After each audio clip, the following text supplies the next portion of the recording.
Hello दोस्तों, कैसे हैं आप लोग। आशा करता हूं आप लोग अच्छे होंगे। दोस्तों आज के इस वीडियो में हम लोग क्लास 11 हिंदी कोर ए, ठीक है, हिंदी कोर ए का इम्पॉर्टेंट सवाल को देखेंगे दोस्तों, जो आपके 17 अप्रैल के एग्जाम के लिए अत्यंत महत्वपूर्ण होने वाला है। दोस्तों आप लोगों के एग्जाम में सारे प्रश्न यहां से पूछे जाएंगे, तो वीडियो को बिल्कुल भी स्किप मत कीजिएगा, वीडियो को पूरा अंत तक देखिएगा ताकि दोस्तों आप लोगों का एक भी प्रश्न छूट ना सके। ठीक है, तो चलिए वीडियो को स्टार्ट करते हैं।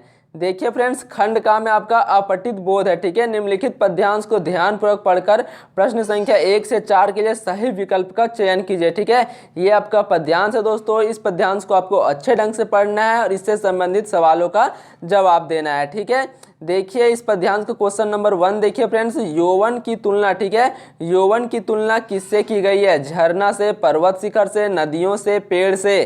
तो इसका करेक्ट आंसर हो जाएगा पर्वत के शिखर से। ठीक है, ऑप्शन नंबर बी इसका करेक्ट आंसर है। ये सारे आंसर दोस्तों आपको पैसेज में मिल जाएगा। ठीक है, इसलिए पैसेज को आपको अच्छे ढंग से पढ़ लेना है। अगला प्रश्न देखिए दूसरा नंबर, यौवन की सार्थकता, ठीक है, यौवन की सार्थकता तब मानी जाती है तब कठिनाइयों से हार ना माने, संघर्ष रहें, उन्नति की पथ पर अग्रसर रहें, उपयुक्त सभी।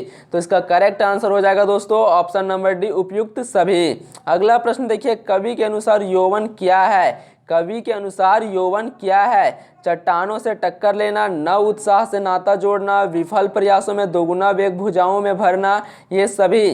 तो इसका सही आंसर हो जाएगा दोस्तों ऑप्शन नंबर डी, ये सभी। ठीक है, अगला प्रश्न देखिए, काव्यांश के अनुसार, काव्यांश के अनुसार नवयुवकों में क्या गुण होते हैं? तो इसका करेक्ट आंसर हो जाएगा दोस्तों ऑप्शन नंबर डी, उपयुक्त सभी। ठीक है, अदम्य दृढ़ता, सहनशीलता, उत्साह, ठीक है, ये सभी चीज रहते हैं। ऑप्शन नंबर डी इसका करेक्ट आंसर है। ये सारे आंसर दोस्तों आपको पैसेज में मिल जाएगा। ठीक है,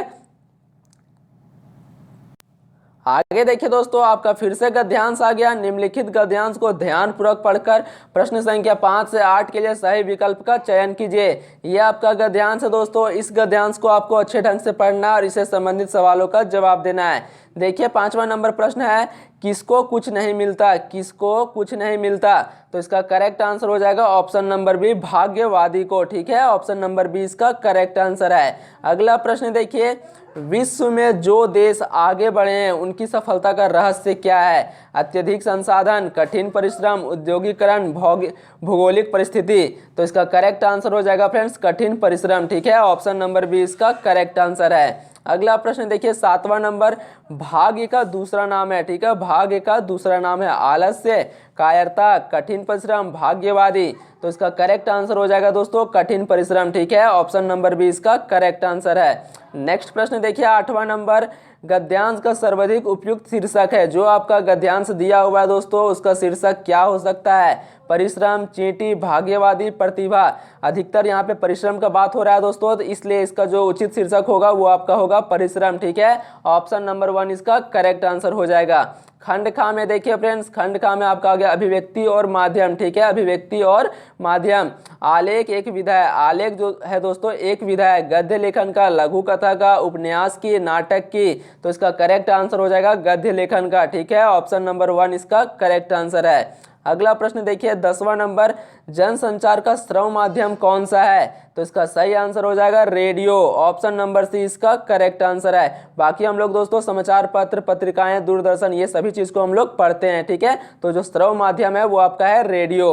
अगला प्रश्न देखिए 11वां नंबर प्रश्न, फीचर के लिए हिंदी में कौन सा शब्द प्रयुक्त होता है? ठीक है, फीचर के लिए हिंदी में कौन सा शब्द प्रयुक्त होता है? तो इसका करेक्ट आंसर हो जाएगा ऑप्शन नंबर ए, रूपक। ठीक है, फीचर को दोस्तों हिंदी में रूपक कहा जाता है। और ये जो फीचर है दोस्तों ये आपका इंग्लिश शब्द है, यहाँ पे पूछा है इसका हिंदी शब्द। ठीक है, तो इसका जो हिंदी शब्द होगा वो आपका होगा रूपक। ऑप्शन नंबर 1 इसका करेक्ट है। अगला प्रश्न देखिए, प्रतिवेदन अंग्रेजी के किस शब्द का हिंदी रूपांतरण है? ठीक है, प्रतिवेदन जो है दोस्तों ये आपका हिंदी शब्द है, इसका अंग्रेजी शब्द पूछा गया है। ठीक है, कि इसका अंग्रेजी शब्द क्या होगा? तो इसका करेक्ट आंसर हो जाएगा रिपोर्ट। ऑप्शन नंबर सी इसका करेक्ट आंसर है। अगला प्रश्न देखिए दोस्तों, समाचार पत्र किस जनसंचार माध्यम का एक रूप है? ठीक है, समाचार पत्र किस जनसंचार माध्यम का एक रूप है?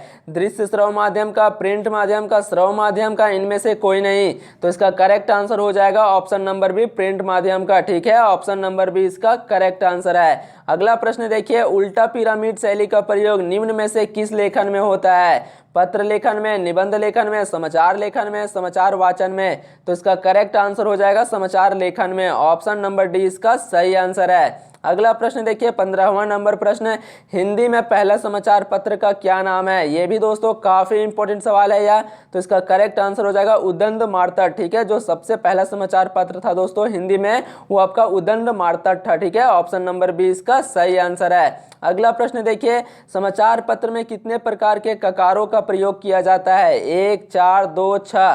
तो इसका सही आंसर हो जाएगा 6। ठीक है, ऑप्शन नंबर डी इसका करेक्ट है। अगला प्रश्न देखिए 17वां नंबर प्रश्न, संचार का सबसे नवीन और लोकप्रिय माध्यम है। ठीक है, संचार का सबसे नवीन और लोकप्रिय माध्यम है।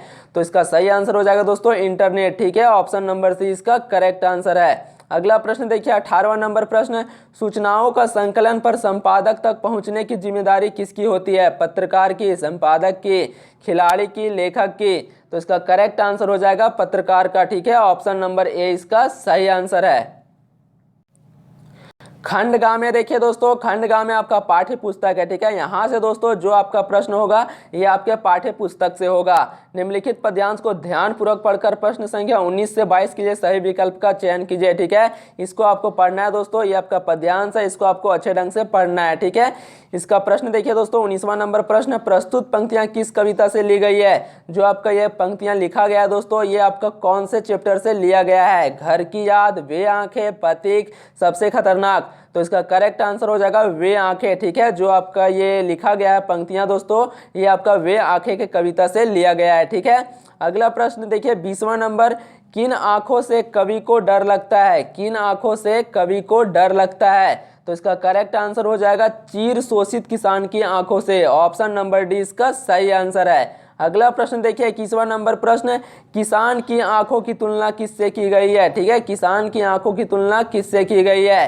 तो इसका सही आंसर हो जाएगा ऑप्शन नंबर सी अंधेरी गुफा से। ऑप्शन नंबर सी इसका सही आंसर है। अगला प्रश्न देखिए 22वां नंबर, दारुण दयनीय दुख। ठीक है, दारुण दयनीय दुख में कौन सा अलंकार है? तो इसका सही आंसर हो जाएगा ऑप्शन नंबर डी अनुप्रास अलंकार। ठीक है, ऑप्शन नंबर डी इसका करेक्ट आंसर है। अगला देखिए दोस्तों, निम्नलिखित प्रश्नों के सही विकल्प का चयन कीजिए। कबीर किस धारा के प्रतिनिधित्व कवि है? ठीक है, कबीर जो है दोस्तों किस धारा के प्रतिनिधि कवि हैं? कृष्ण काव्य का, राम काव्य का, संत काव्य का, सूफी काव्य का? तो इसका सही आंसर हो जाएगा संत काव्य का। ठीक है, ऑप्शन नंबर डी इसका करेक्ट आंसर है। 24वां नंबर प्रश्न देखिए, कबीर को वाणी का डिटेक्टर। ठीक है, कबीर को वाणी का डिटेक्टर किसने कहा? तो इसका करेक्ट आंसर हो जाएगा option number B Hazari Prasad Dwivedi ने। ऑप्शन नंबर बी इसका करेक्ट आंसर है। 25वां नंबर प्रश्न देखिए, मीरा ने अपने प्रेम बेली से कौन से फल की प्राप्ति की कामना व्यक्त की? तो इसका करेक्ट आंसर हो जाएगा दोस्तों ऑप्शन नंबर सी आनंद फल का। ठीक है, ऑप्शन नंबर सी इसका करेक्ट आंसर है। 26वां नंबर प्रश्न देखिए, न्यात मीरा। ठीक है, न्यात मीरा को क्या कहकर बुलाते थे? कुलनासी, वृंदावासी, देवदासी, गंगा काशी? तो इसका सही आंसर हो जाएगा दोस्तों ऑप्शन नंबर ए कुलनासी। ठीक है, ऑप्शन नंबर ए इसका करेक्ट आंसर है। 27वां नंबर प्रश्न देखिए, घर की याद कविता के आधार पर बताइए कि कवि कहाँ पर प्रवास कर रहे हैं? कार्यालय में, जेल में, घर में? इनमें से कोई नहीं। तो इसका सही आंसर हो जाएगा दोस्तों ऑप्शन नंबर बी जेल में। ठीक है, ऑप्शन नंबर बी इसका करेक्ट आंसर है। आगे देखिए दोस्तों, फिर से आप लोगों का गद्यांश आ गया। निम्नलिखित गद्यांश को ध्यानपूर्वक पढ़कर प्रश्न संख्या 28 से 31 के लिए सही विकल्प का चयन कीजिए। ये आपका गद्यांश है दोस्तों, इस गद्यांश को आपको अच्छे ढंग से पढ़ना है और इससे संबंधित सवालों का जवाब देना है। ठीक है, ये जो आपका गद्यांश है ये आपके बुक से किसी चैप्टर से लिया गया है। ठीक है, देखिए 28वां नंबर प्रश्न फ्रेंड्स, प्रस्तुत गद्यांश के रचनाकार का नाम बताइए। जो आपका गद्यांश लिखा हुआ है दोस्तों इसका जो है इसका लेखक कौन है? प्रेमचंद, सत्यजीत राय, शेखर जोशी, कृष्णनाथ? तो इसका करेक्ट आंसर हो जाएगा ऑप्शन नंबर ए प्रेमचंद। ठीक है, ऑप्शन नंबर ए इसका करेक्ट आंसर है। 29वां नंबर प्रश्न देखिए, ईश्वर प्रदत्त वस्तु किसे कहा गया है? पटवारी को, दारोगा को, नमक को या फिर वकील को? तो इसका सही आंसर हो जाएगा फ्रेंड्स नमक को। ऑप्शन नंबर डी इसका करेक्ट आंसर है। अगला प्रश्न देखिए 30वां नंबर, नमक के सरकारी निषेध का क्या दुष्परिणाम हुआ? ठीक है, नमक के सरकारी निषेध का क्या दुष्परिणाम हुआ? तो इसका सही आंसर हो जाएगा ऑप्शन नंबर ए भ्रष्टाचार का सूत्रपात हुआ। ठीक है, ऑप्शन नंबर ए इसका करेक्ट आंसर है। आगे देखिए दोस्तों 31वां नंबर प्रश्न, अधिकारियों के पो 12 थे, यहाँ पे पो 12 का क्या अर्थ है? नुकसान होना, लाभ ही लाभ होना, सम्मानित होना, प्रसिद्धि मिलना। तो इसका करेक्ट आंसर हो जाएगा दोस्तों लाभ ही लाभ होना। ठीक है, ऑप्शन नंबर बी इसका करेक्ट आंसर है। आगे देखिए फ्रेंड्स, निम्नलिखित प्रश्नों के सही विकल्प का चयन कीजिए। हम हसमत रचना, ठीक है, हम हसमत रचना किसकी है? तो इसका करेक्ट आंसर हो जाएगा दोस्तों option number A Krishna Sobti की। ठीक है, ऑप्शन नंबर ए इसका करेक्ट आंसर है। नेक्स्ट प्रश्न देखिए 33वां नंबर, लेखिका मियां नसीरुद्दीन के पास क्यों गई थी? पाक कला सीखने, संगीत कला सीखने, रोजगार मांगने, साक्षात्कार लेने। तो इसका करेक्ट आंसर हो जाएगा दोस्तों साक्षात्कार लेने। ठीक है, ऑप्शन नंबर डी इसका करेक्ट है। आगे देखिए 34वां नंबर प्रश्न, सत्यजीत राय मूल रूप से कहाँ रहने वाले थे? उड़ीसा में, असम में, बिहार में, पश्चिम बंगाल में। तो इसका करेक्ट आंसर जो है दोस्तों वो है आपका ऑप्शन नंबर सी पश्चिम बंगाल में। ठीक है, ऑप्शन नंबर सी इसका सही आंसर है।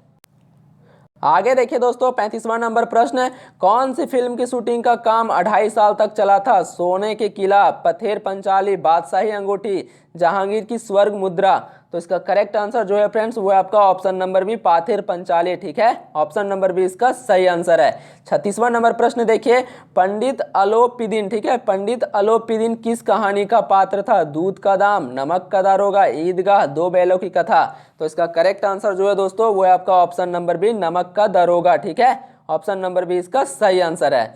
37वां नंबर प्रश्न देखिए, राजस्थान की रजत बूंदे पाठ के रचनाकार है, राजस्थान की रजत बूंदे पाठ के रचनाकार हैं, इसके दोस्तों लेखक कौन है? ठीक है, तो इसका सही आंसर हो जाएगा option number A Anupam Mishra. Option number A इसका करेक्ट आंसर है। दोस्तों आप लोगों के बुक में जितने लेखक और लेखिका के नाम है, पाठ के नाम है, वह सभी को आपको याद कर लेना है, क्योंकि वहां से आपका 2 से 3 प्रश्न एग्जाम में निश्चित ही पूछा जाएगा। ठीक है, इसलिए आपको अच्छी तरीके से याद कर लेना है। आगे देखिए 38वां नंबर प्रश्न, कुएं की खुदाई का काम कौन करता है? कुएं की खुदाई का काम कौन करता है? बसोली, खड़िया, चेजारो, बाड़मेर। तो इसका करेक्ट आंसर हो जाएगा दोस्तों चेजारो। ऑप्शन नंबर सी इसका सही आंसर है। अगला देखिए 39वां नंबर प्रश्न, राजस्थान के रेत की विशेषता क्या है? राजस्थान की रेत की विशेषता क्या है? रेत के कण बहुत बारीक होते हैं, रेत के कण एक दूसरे से चिपकते नहीं है, रेत में कण अलग अलग रहते हैं, उपरोक्त सभी। तो इसका सही आंसर हो जाएगा दोस्तों ऑप्शन नंबर डी। ठीक है, उपरोक्त सभी इसका करेक्ट आंसर है। लास्ट प्रश्न देखिए दोस्तों 40वां नंबर, ये आपका लास्ट प्रश्न है, चेलवांजी अपने सिर की रक्षा कैसे करते हैं? चेलवांजी अपने सिर की रक्षा कैसे करते हैं? बर्तन की टोप से, घास की टोप से, हाथ से, बांस की टोप से। तो इसका सही आंसर हो जाएगा ऑप्शन नंबर ए बर्तन की टोप से। ठीक है, ऑप्शन नंबर ए इसका करेक्ट आंसर है।